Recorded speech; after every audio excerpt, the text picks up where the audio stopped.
So here's another quick example. This one we have a voltage source of 24 volts and a current source of 4 amps. And they're asking us to find the Thevenin equivalent circuit as if R, which is here, is considered the load. So what that really means then is we have terminals here, and we're looking for the Thevenin, looking back this way, Thevenin equivalent.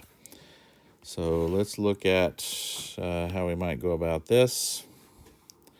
So the first thing we want to do, again, recalling that we have terminals here, is we want to determine the Thevenin resistance looking back into this way.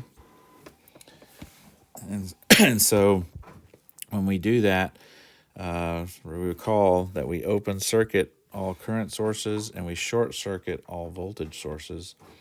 So in this case, we could just take the current source out because that's going to be open circuited. And then the voltage source we can show as a short circuit.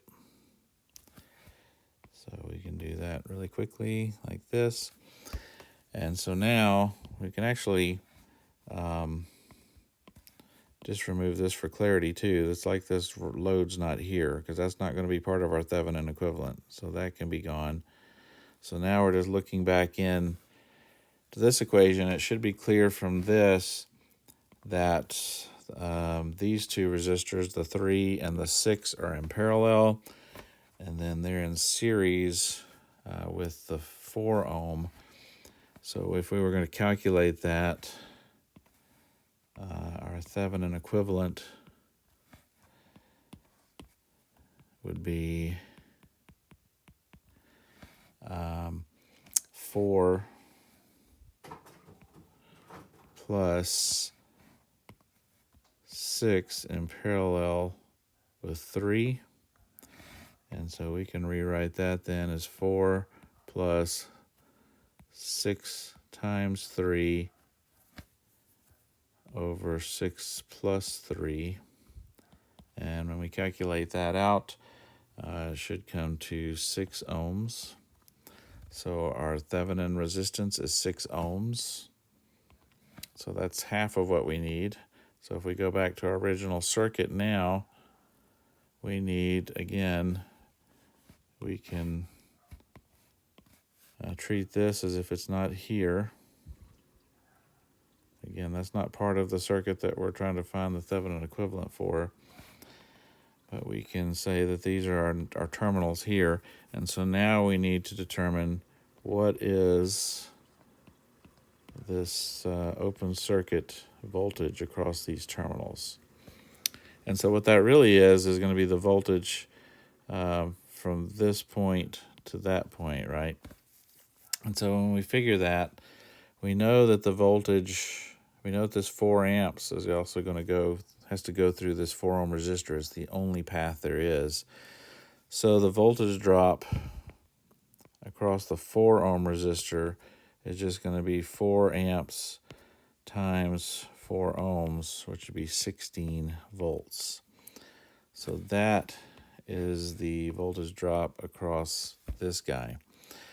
So that means the final thing we need to determine is what's the voltage drop across this, because the two of those together will be our total voltage drop, which will be our total open circuit voltage.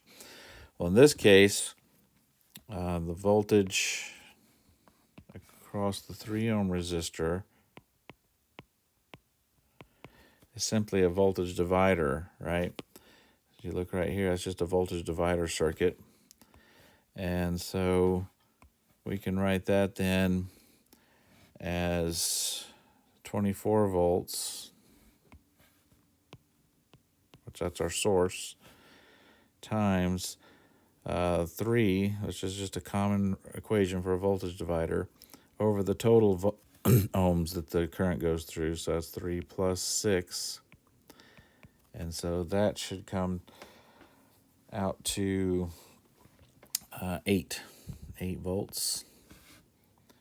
So that now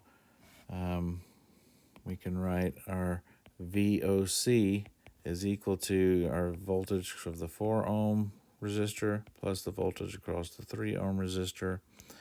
And so that'll be 16 plus 8. And so that is 24 volts. So now we have our Thevenin resistance and we have our open circuit voltage. That's all we need now to draw our Thevenin equivalent. So remember, our Thevenin equivalent is a voltage source. So here's our voltage source. That'll be 24 volts. And then that's in series with a resistor, like so. And this resistance is 6 ohms. So this is like our original circuit.